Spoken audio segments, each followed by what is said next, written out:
Tell me, are you ready to find your weird way? Weird was a concept that was spoken of long ago. It meant fate, it meant destiny, it meant your path in life. I'm your host, Dean Bentley, and I am here to explore how you can connect to your own path in life, to know the essence of your own soul, to connect to that single spark that lives within the deepest recesses of your being that says, "This is why I am here," to go beyond the limitations, the constrictions of the modern world, and open you to the possibilities and the potentiality of what is possible within this world. Join me as we dive deep on the weird way. Welcome back, Weird Ways. I am excited to be dropping in with you all again today. I'm going to change it up a little bit in this episode. For those who've been following along my journey on Facebook, on Instagram, you would have noticed I've been approaching my business, my teachings in a very different way. I've been sharing more from a place that has felt a lot more beautiful to touch upon and going into more of the archetype of the teacher. And in the creation of the moment of a big project that I'm sure I'll be sharing soon, there's iterations of it, but I don't feel right to just share the big vision quite as of yet. So I'm going to tease you a little bit as we begin to journey down this route of opening up a portal up here on Tambourine Mountain and online. And if you're interested, and by the time this episode's out, it will be live. There's going to be a temple Facebook community where people can come together to get to know themselves, connect, and there is going to be weekly meditations run both in person and online. So if that sounds interesting of you, you can find the link for that in the show notes and begin to connect into that, because this is something I'm passionate about right now, is to bring people back to themselves. Because if we look at any coach, mentor, or someone who's in alignment with their self, what they are doing is just helping people remember the truth of who they are. And that is how I see my role here. And something I can see there's a new invitation and initiation that I've been going through this whole year to bring about the next level of my vision. And that's what I'm in the creation of right now. So I'll be sharing more of that on here and on the other platforms as well as YouTube. So you can find all the links that are relevant to this below. And if you want to have a taster of what that could be in person, I will be running alongside a friend an embodied alchemy workshop here in Tambourine Mountain, which is going to be a delicious evening of reconnection to self, soul, and spirit. So that is something to join us for, and you can find the information below as well. So today I wanted to jump into something I haven't talked about much, but I know it's been one of the biggest fins along my own journey of evolution, and that was the dark night of the soul. And just before I begin, if you haven't heard of the dark night of the soul, this comes from St. John of the Cross, his book Dark Night, which was written in the 16th century, describing his revelations of his own dark night of feeling disconnected from God and coming back to his own faith. And this is the moment of testing. If we look at any great mystic, anyone who's been on their path, there's generally been a period of isolation, of darkness, of disconnection, and at times a total loss of faith.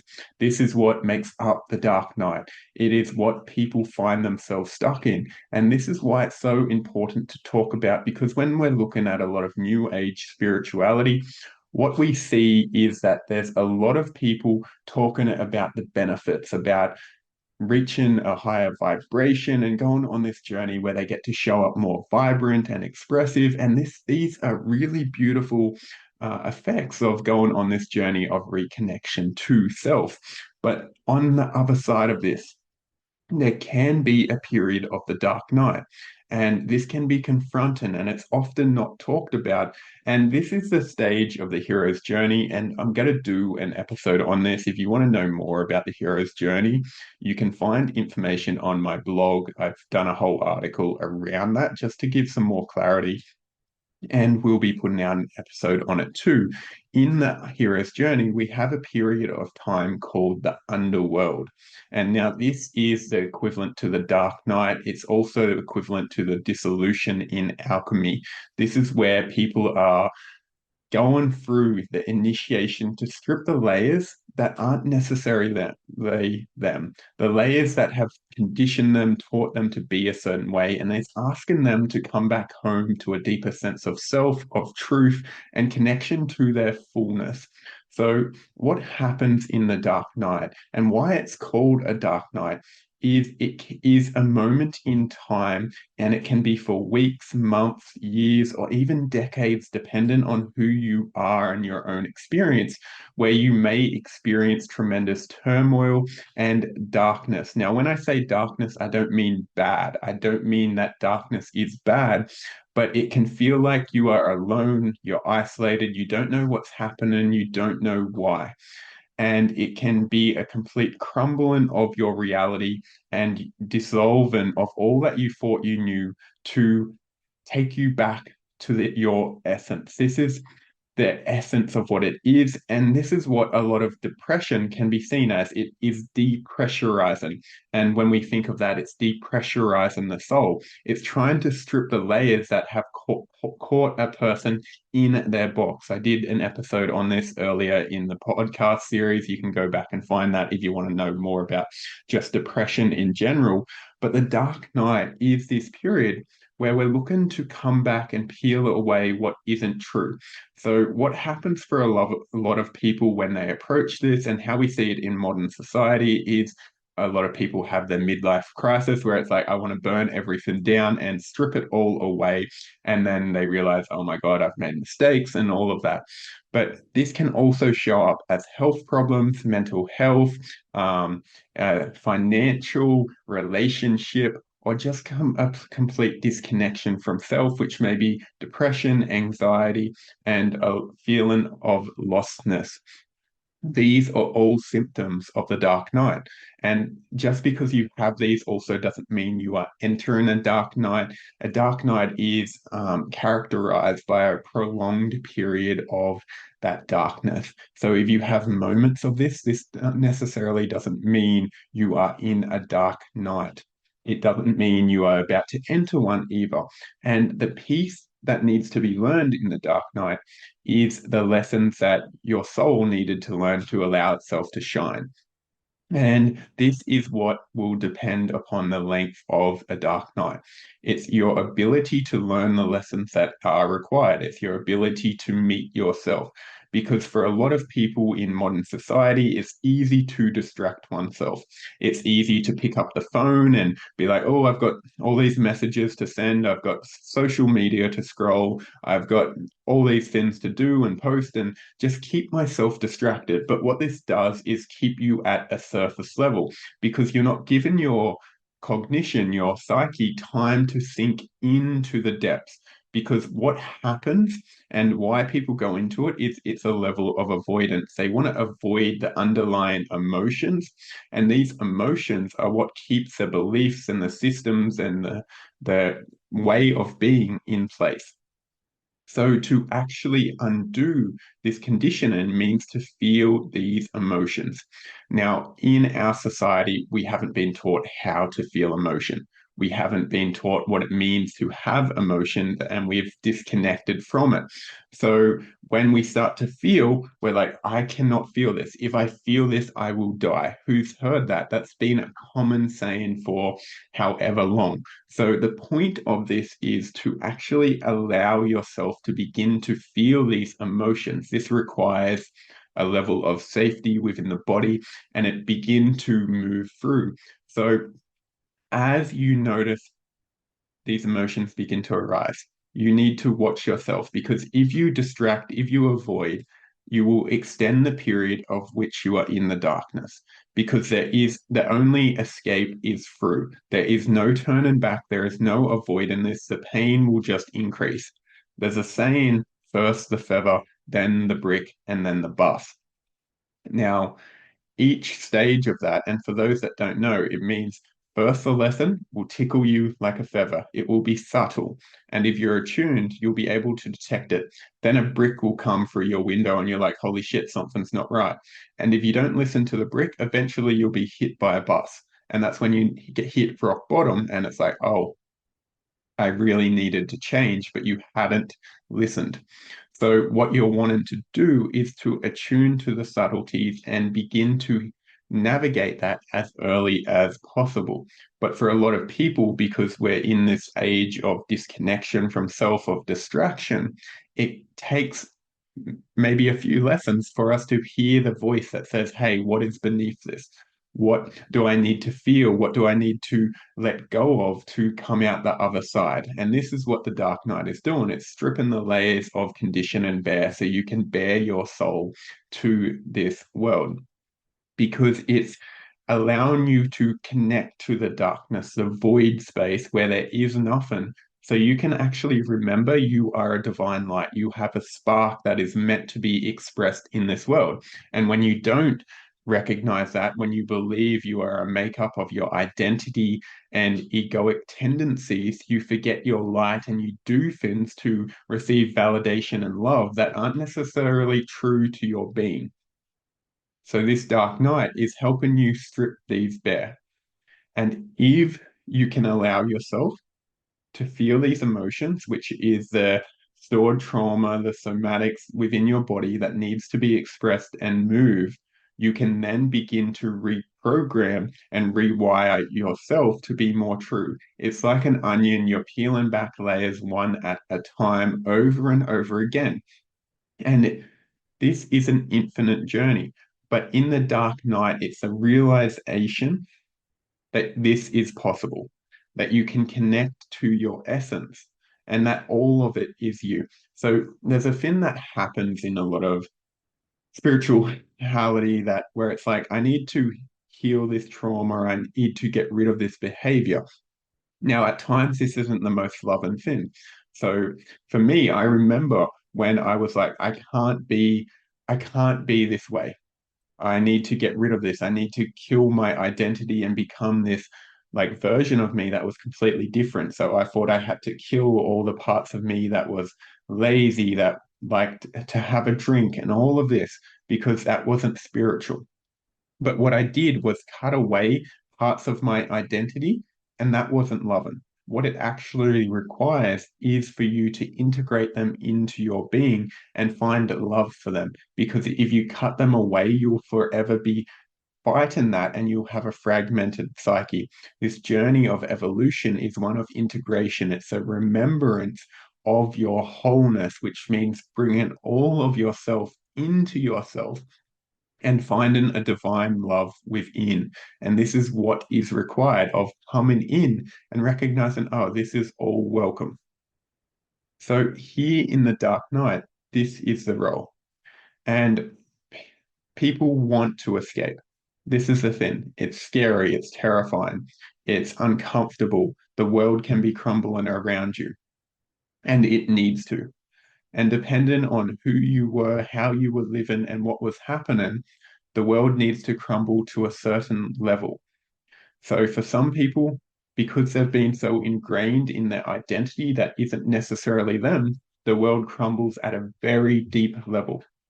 And they end up in a darkness and they forget everything. The whole belief system changes, everything about them changes. For other people, they may not need to go as deep. They may not need to stay in that darkness as long. There is no determinant for how long you will need to be there. This is the piece. People will make it a comparison. They will try and get out of it quicker because that feels safer. And they're like, if I can just pull myself from here, then I can move on and get going with my life again. Well, that's part of the condition and that you need to meet within it because in it, all your unconscious material is being processed. It's coming up so you can see, identify, and heal from so that you can step into a new way of being. This is the importance of the Dark Night. And so when people talk about surrender, I've always had a piece around this. Surrender, as in, I'm just going to go with the flow. No, surrender is surrendering the identity and the self to the fires of purification. This is an alchemical process, and the Dark Night is a big part of alchemy. It's a dissolution. And so when we're speaking to surrender, this is surrendering inwards to this experience, to allowing it to move through your body, to allowing the grief, pain, frustration, anger, sadness, joy to all be present within your body and allow them to move through, because when you begin to let them move through your being, you begin to heal. There's a saying, when you feel, you heal. This is the truth of this. If you're not allowing yourself to feel, if you're not allowing any emotion to move through your body, you're stuck. There's a stagnancy within your system. And why the dark night gets more and more intense is because that is pressurizing your system. If you are not listening, if you are not allowing yourself to feel, it wants to break you. It wants to break that shell that you are using to protect yourself, the walls that you are holding back from life. And so it needs to increase the pressure, which could be by challenges, problems, health, like all the things I shared about before, because you are not listening. You are not listening to yourself.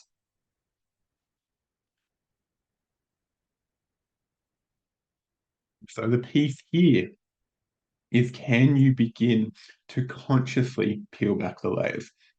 Can you allow the emergence of your own soul and your own being to create healing? Because the more you resist this, the longer you will stay in this state. It will not serve you, it will not keep you safe, it will keep you in suffering.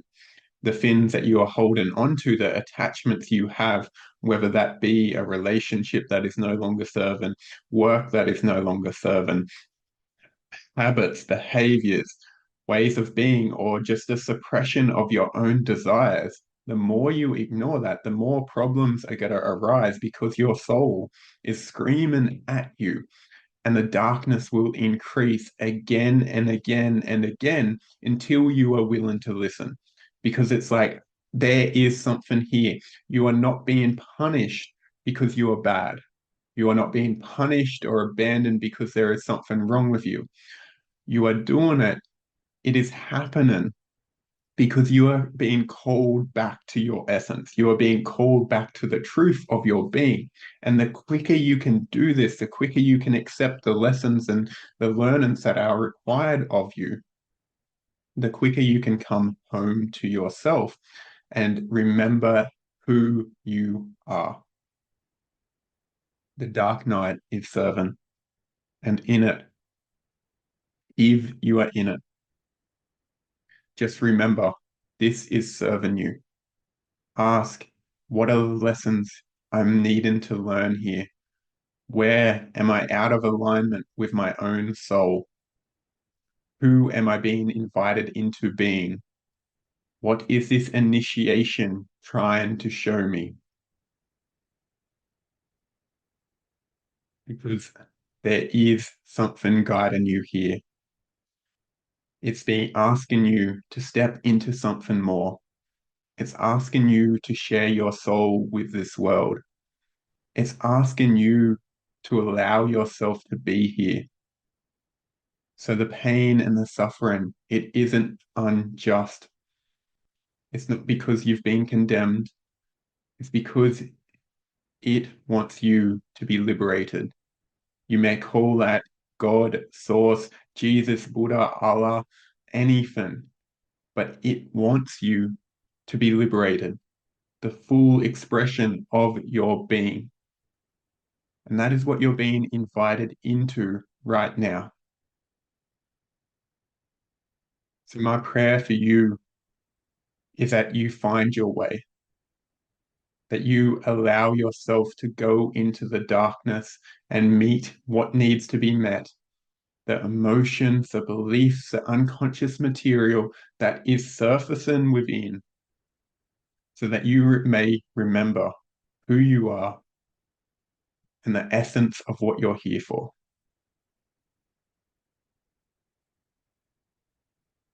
If you're experiencing this and you need support, reach out to me. There's a free Facebook community where you can come be a part of. There's going to be teachings, lessons that will all support you and guide you during this time and community. And maybe that's what you need. Maybe it isn't, but this is your path. Trust in the process. Trust in what is being asked of you. Go with love and remember the light. Thank you all for joining me on the Weird Way. This is Dean Bentley signing out.